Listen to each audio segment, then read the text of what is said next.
Hi guys, welcome to your code studio. Baga garees your code studio tinagan nuftan. Topic ni kanya kan aralallo C++ jechuudha. Kana dura akka introduction atti programming language akkasumas role of programmer kana laallee jirra jechuudha. Akka introduction atti laallee turre. Arraan tana garuu C++ programming eegaloo keenya. It starts from lesson 0, we continue lesson 0 irraa eegalle itti fufna. Arra lesson 0 irraa eegalla origin of C++ jechuudha. The origin of C++, what is it and why should we learn it? Hangaruma laallachuu irra toppikiin keenyas maaliif notice fittiin heddumeessinu notice xiqqoo fudhachaa akkasitti tartiibaan simple godhaa deemna.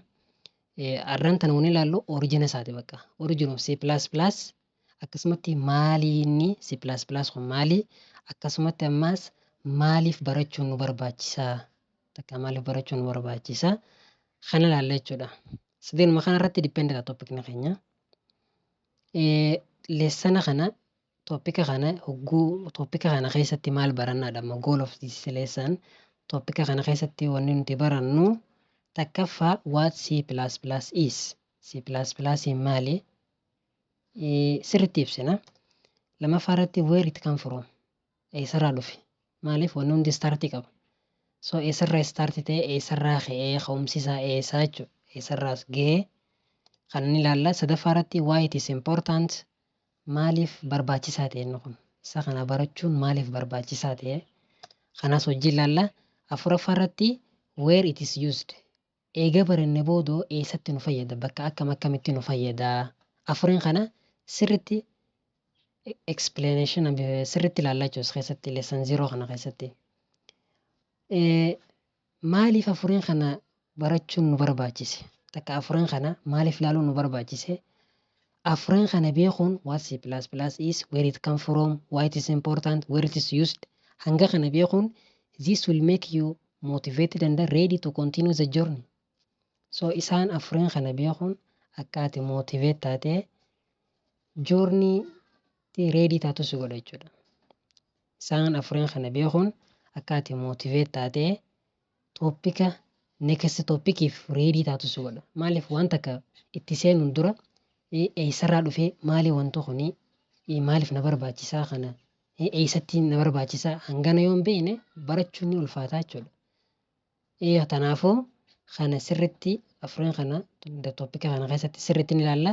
Sanboota akkasii lesson 1 lesson 2 jennaa with practical ni deemnaa jechuudha. Kan takkaffaa maali? What C++? Simple definition. C++ jechuun maali? C++ is powerful computer programming language. C++ in afaan kompiitaraa keessaa powerful. Karaa gabaabatti afaan kompiitaraati that is powerful kan ta'e jechuudha. Used to tell computer what to do. Afaan kompiitaraa isa powerful ta'e kan kompiitaratti ajajan tokko inni waan akkana nu godhu jenneen nu godhu jechuudha. Karaa gabaabatti C++ is powerful computer programming language jedha. Toppika kana dura irratti video kana dura irratti what is programming language sirriitti ibsa ture. Namni viidiyoon amma asoo godhu jiru tun viidiyoo isaa dura viidiyoo tana dhiisee akka tasan laalu jechuudha. What is programming language akka introduction ittiin dalagee ture viidiyoo san laaluun dirqama jechuudha. Especially namni programming kun haaree isaaf ta'e jechuudha. Maaliif amma asirratti C++ powerful computer programming language jennaan yoo programming language hin beekne siifuun galu jechuudha. Kanaafuu dirqama programming beekuu qabda, programming language beekuu qabda, kana beekuu qabda. Sirriitti viidiyoo kana dura irratti ibseetiin jira jechuudha. Inni amma afaan kompiitaraa keessaa isa powerful ta'edha. Mee maal fa'aa nu gargaara? C++ kana barachuun maal fa'aa build akka goonu nu gargaara? Maal akka ijaaruu nu gargaara? Takkaffaa mobile app application mobile uumuuf nu gargaara. Computer game yookaan desktop application uumuudhaafis nu gargaara. Operating system sistema yookaan sirna uumuudhaaf akka window amma kompiitaraa tana sistemni kun hedduu beete sistema nama baankii haa ta'u sistema geemaa haa ta'u hedduudha. Siistamaalee kana uumuudhaaf nu gargaara. Smart TV fi akkasumas ATM software. So smart TV amma LG marra jaan kana bifa smart isaa irratti akkasumas ATM software kana hunda keessatti siistama isaanii uumuudhaaf C++ is more powerful. So amma kana programming jechuun warreen programming fi programming language jira. Amma gizeen asumarrattu clear godhee dabaasu programming jechuun karaa gabaabatti kompiitaratti ajaja kennuu jechuudha. It is giving instruction to the computer to do specific task jechuudha. Programming jechuun kompiitaratti qajeelfama tokko kennu akka hojii takkasiif raawwatu. Ajaja kennuun programming jedhama. So namni programming gizee ajaja kennitu kana using special language fayyadamtee kennita kompiitara. Special language san maal jedhama? Programming language jedhama. So kompiitaratti instruction kennuudhaaf dirqama programming language beekuu qabda jechuudha. Programming language hedduudha. Python tu jira, C++ hedduudha. Programming language san keessaa kan nuti itti eegalluun C++ jechuudha. Amma kanaafuu ilaala adda konseptiin clear taate jeeti yaada. Programming language afaan kompiitaraati. Programming jechuun ajaja kompiitaratti kennuudha. So C++ programming language keessaa isa tokko jechuudha. Isa more powerful ta'e. C++ amma programming jechuun kompiitara waan hojjechuu barbaadnu akka hojjetu ajaja itti kennuu jedhama. C++ immoo afaan ajaja kennu keessaa cimaa fi beekamaa kan ta'edha jechuudha. Leessana duraa finne. Leessan lamaffaa the origin of history of C++. Leessana 0 keessaa waa afur lallee inni gooliin keenya goolii takka finne. Goolii lamaffaa history isaatii fi origin isaa.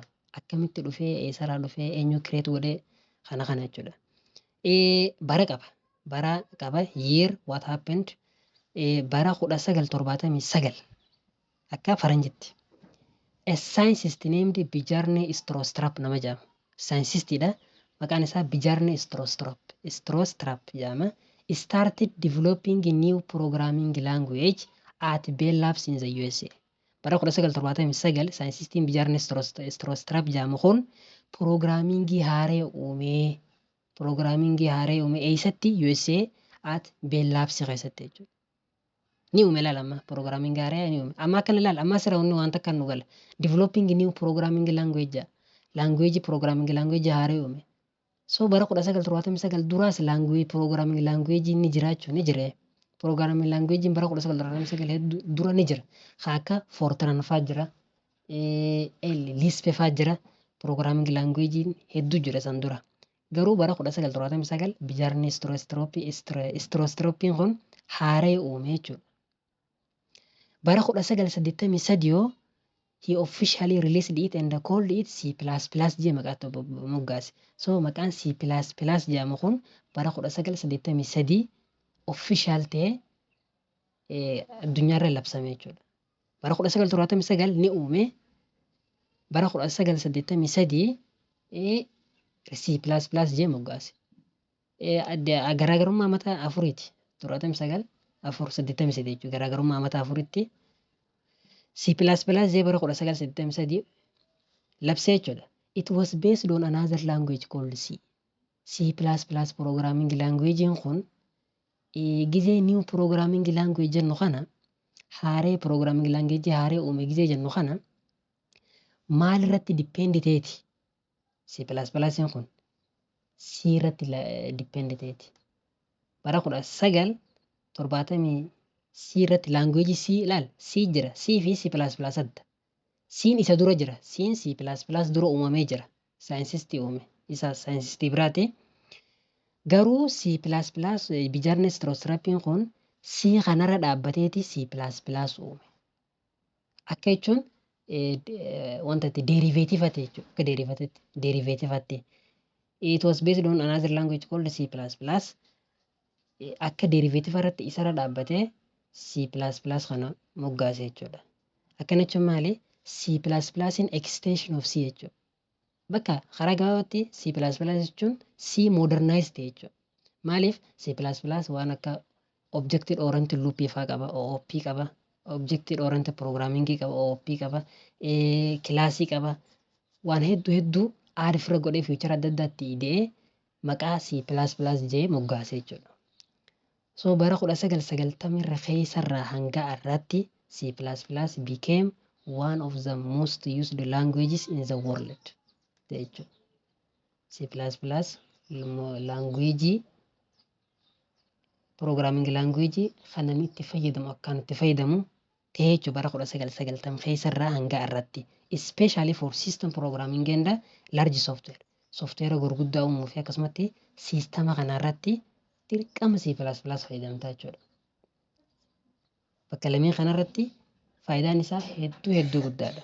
So bara 1990 irraa hanga irratti C++ became one of the most used languages in the world, especially for system programming and large software. Kana ta'e jechuudha. C++ amma gaafii jira.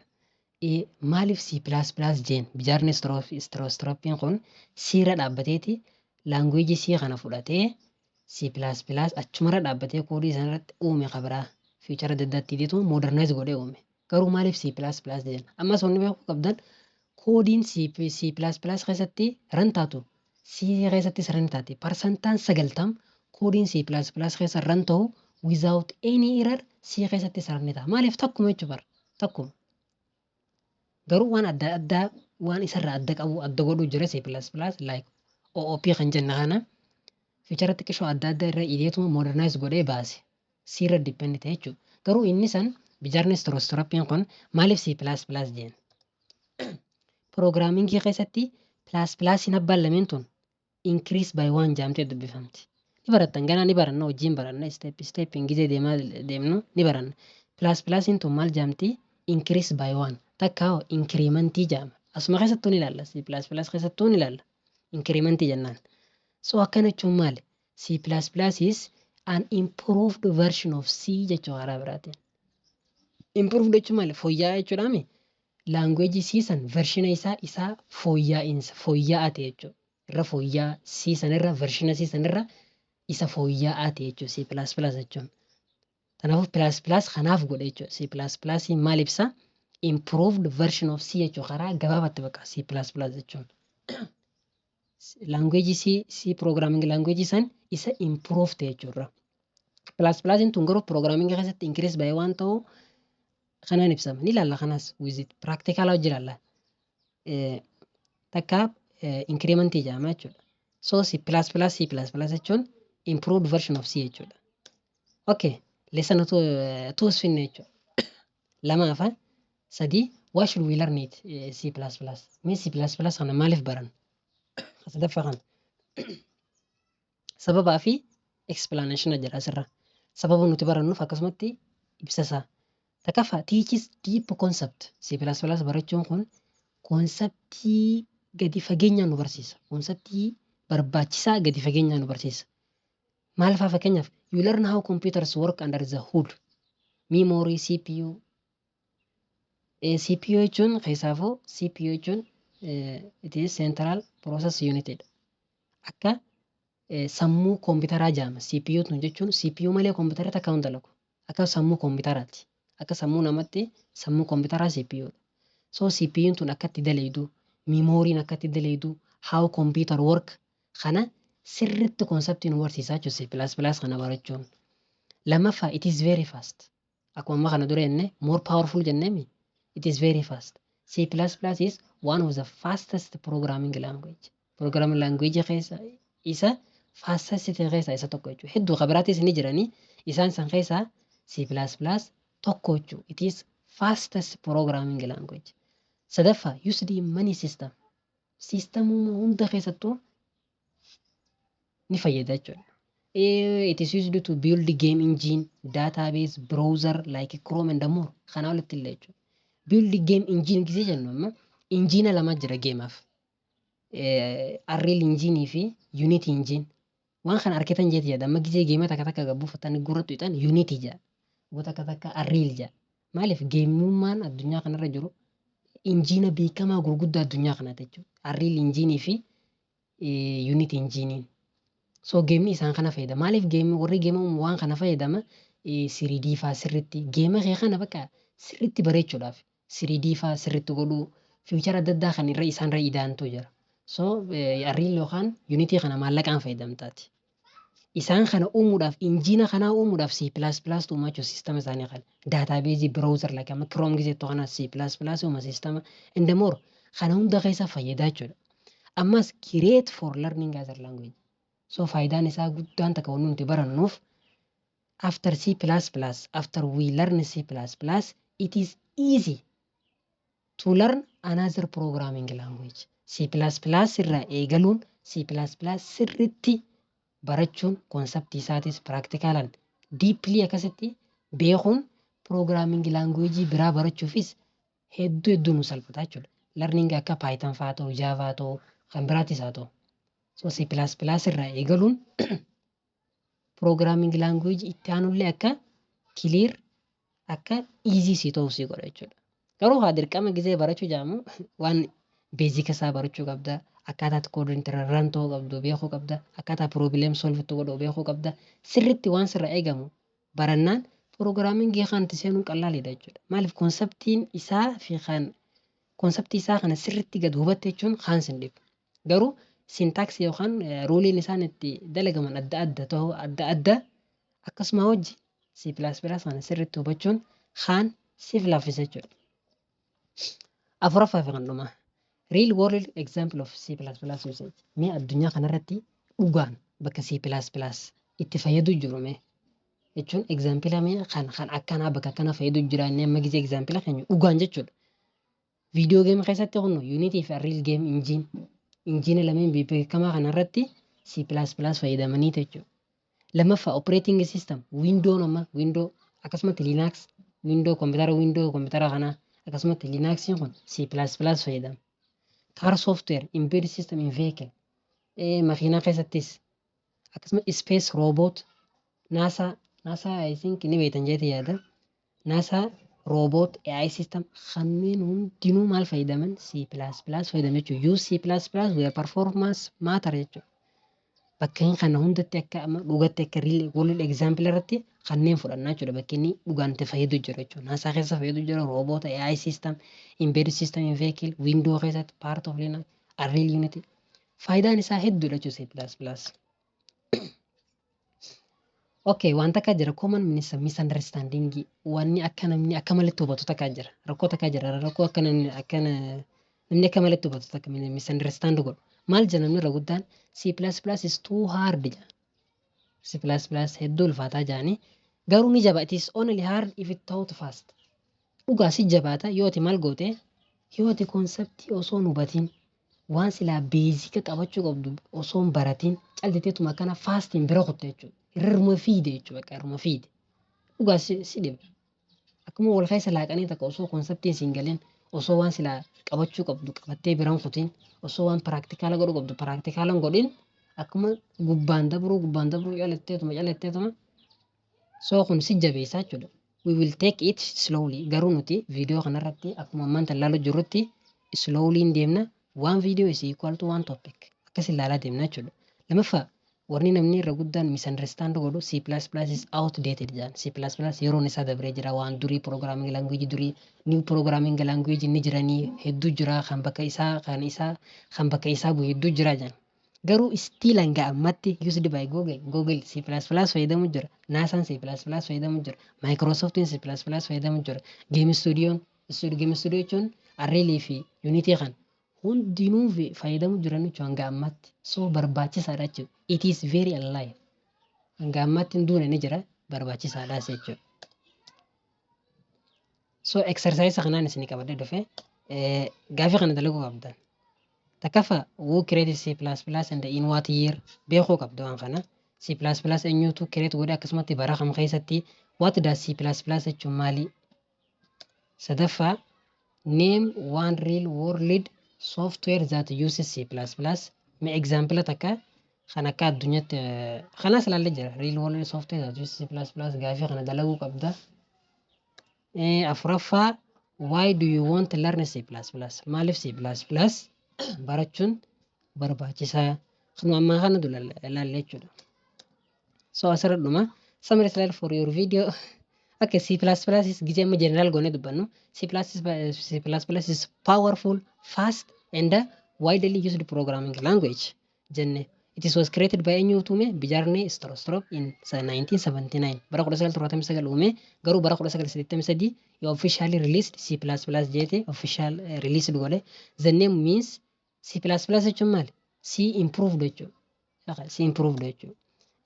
Learning C++ gives deep control over how computer work. C++ kana sirriitti barachuun konseptii isaa hubachuun akka kompiitarri itti dalagu nu barsiisaa jechuudha. Faayidaan isaa isa keessatti geema keessa nu fayyada roobootii siistama kanaan alattis jechuudha. So viidiyoon keenya kanarraa asirra goolabama. Nootii kana argachuudhaaf especially telegiraama keenya join godhaa. Telegiraamni liinkiin isaa description irra jira. Join godhaa nootii kanas buufadhaa dubbisaa isiniin jenna. So viidiyoon keenya kun leessana 0 origina isaati. Stepin lesson 1 jenne lesson 2 jenne akkasitti itti fufna jechuudha. Lesson 1 variable irraa eegalee akkasitti tartiibaan 1C++ yoo rabbi jenne xumurra. So channel kun waan haaraa ta'eef subscribe like akkasuma share godhaa. Telegiraamas gaafii qabdan waan qabdan telegiraaman gaafadhaa asirrattis gaafadhaa isiniif deebifna. Arraaf galatoomaa nagaan nuuf tura.